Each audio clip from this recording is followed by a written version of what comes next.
YouTube, what's the deal? One love. YouTube, what's the deal? It's your girl Jahira, and I am back to offer a video response to Baby Tigga 23's video entitled, Does Size Really Matter? Hey baby, what's going on, baby sis? Y'all have got to forgive me. I know that I'm looking a hot dogged ass mess. I'm supposed to be in bed. Bed would be a beautiful idea right now, but yeah, insomnia is a mother. And this was such a pressing issue because I've wanted to talk about it for such a long time.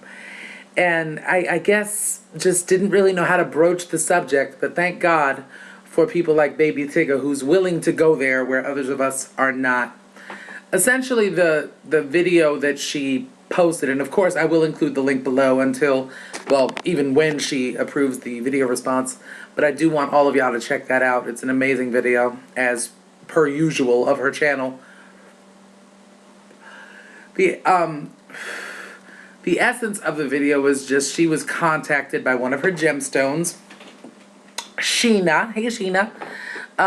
Regarding, Sheena had been in the club, and Sheena is, an ample chick. She is a woman who is curvaceous and plus-sized, if you will, and was approached by a guy who, basically called her big sexy and kind of used her size as a context to, you know what I'm saying? I guess he allegedly meant it as a compliment. But her whole thing was just, why does it have to be big sexy? Why must I be classified as it being somewhat of a surprise that somebody, of a certain size can still be considered attractive? And I really wanted to come in and kind of offer my 2 cents on this issue, even though I should be in bed. I just needed to impress that upon you. I really should be in bed. I really believe that sizeism is one of the last socially acceptable forms of discrimination that exists in our society today. I mean, everywhere from late night talk shows to basic conversation makes use of the term fat, and like everything that comes along with that. Everything from, you see somebody, posting their dinner on Facebook and someone will throw a comment, oh my God, that's so fat, or I'm feeling like a hot, I want to have a hot dog. My inner fat person is speaking, and like everybody makes a joke of it. And I'm damn near positive that I'm as guilty of that as anybody else is. But I had to come and talk about it. I gave an interview, I think it might have been last year or 2 years ago, where I said that I've seen everyone from a size 2 to a size 32, but I've never seen a size beautiful. And I mean that. I have, been, especially dealing with my community, and by my community I mean the LGBT community of color. People in that community are so image conscious, and so, you know what I mean, for them Barbie is not just a doll. Barbie is the goal. Huge breasts, no waist, hips and you know what I mean, like video host standards or whatever the case may be. And for somebody like me coming in, and I've never been, you know what I mean, believe me, I did not get fat, and that's what you need to know. There was never a point where I was maybe at birth I was underweight. But there was never a point where I was like the doctor recommended, weight for my height or whatever the case was. And so coming into that situation, it's very hurtful. Let me just start there. It's incredibly hurtful to be regarded as less than, because you're a certain size. It's really hurtful, but it's so in the closet. And I'm speaking, even right now, just articulating it, I'm feeling so vulnerable right now, because it's not something that we talk about, It's an old saying sort of amongst the plus size community. Like, if you're going to be fat, you better be funny. And there have been so many occasions, I couldn't even count the number of times that I've used humor to deflect how I was really feeling on the inside. The reality of the situation, this is going to turn into some confessions shit. The reality of the situation is, if I'm in a crowd full of people that are smaller than I am, I do feel vulnerable. I do feel like I'm the token fat one. I do feel like all eyes are on me and that people are looking at me with pity. You know what I'm saying? And the world may never see that, because, you know what I'm saying? When you get to a certain size, and I'll just put it out there, I'm right now, I think I'm a size 28, and I reserve the right to go to a size 30 after a particularly difficult conversation with my mother, or whatever the case may be. When you are that size and you live your life in that kind of body, you develop these defense mechanisms that sort of allow you to, brush it off and kind of deal with it in private. Now, make no mistake, I'm not like lying on the couch crying about the state of my life and how I got this way. I mean, make no mistake about it, I believe that what y'all are staring at is freaking gorgeous. I'm sorry. I do. And I've gotten to that point of where I said, no, I'm not, a pretty face on this body. No, it's there. It's right. You know what I'm saying? It's all together, and baby, I makes it work like no other. But you know what I'm saying? But those moments still exist. Those moments of doubt, those moments of, wow, she looks really, really great in her mini dress, and I'm, you know what I mean, and I'm in my skinnies and a flowing shirt with, all kinds of cleavage popping out.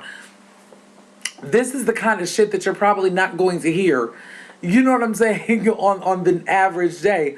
And again, if you were to come up to me and ask me tomorrow, I would probably deny it to the hills. But I do feel like we've got to start getting honest about the fact that, you know what I'm saying, it's not always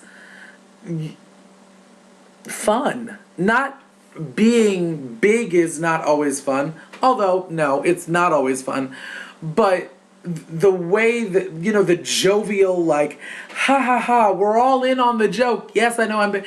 You know what I'm saying? Sometimes that's really a way of, it's sleight of hand, Yes, I heard you say, wow, you have a really pretty face. Is there anything you can do about, your problem? And I've had that said to me verbatim more than once by more than one person. Like, and using a perfect example, my mom is, I think she was like 104 pounds when she got married in 1970, and today she's like 102.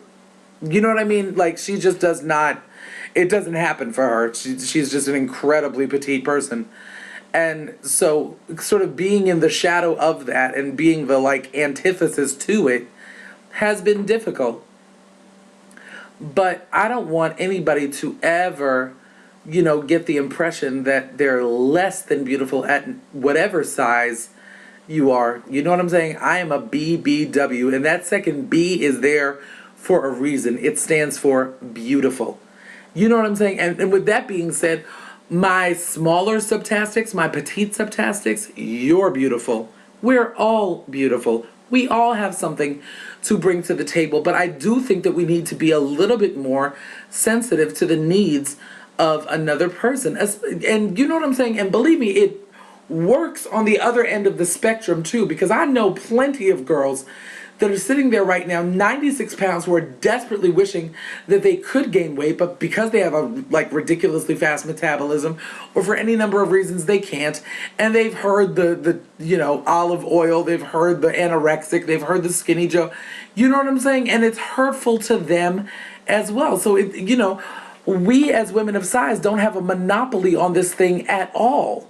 But it's just because our appearance is judged so harshly. I read a study once, and if I can find it, I will include the link, but y'all, I'm so tired.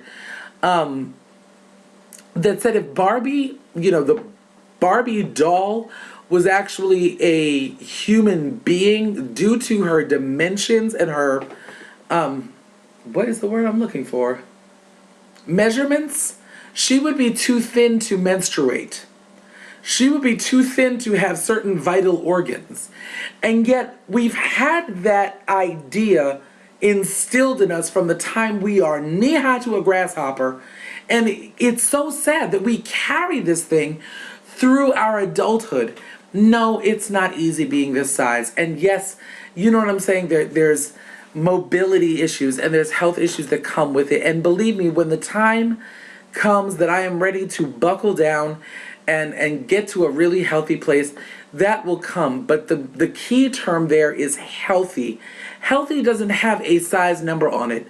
Healthy does not come, you know what I'm saying, on a rack in a store. Healthy means whatever is right for you, rock that shit to the very best of your ability. Because I know some incredibly petite women who are severely unhealthy, just as I know some super plus size women who are severely unhealthy. And so whatever is right for you is just right, period, end of discussion. And this and all that I'm saying now comes back to my whole point and the entire, you know, statement behind this mission as far as living in the now.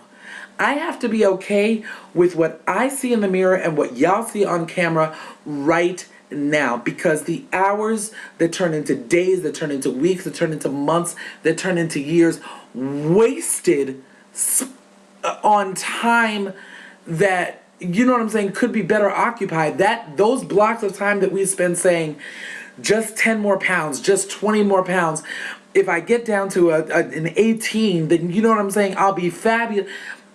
It's time that we can never get back. So me being okay with me right now has to happen.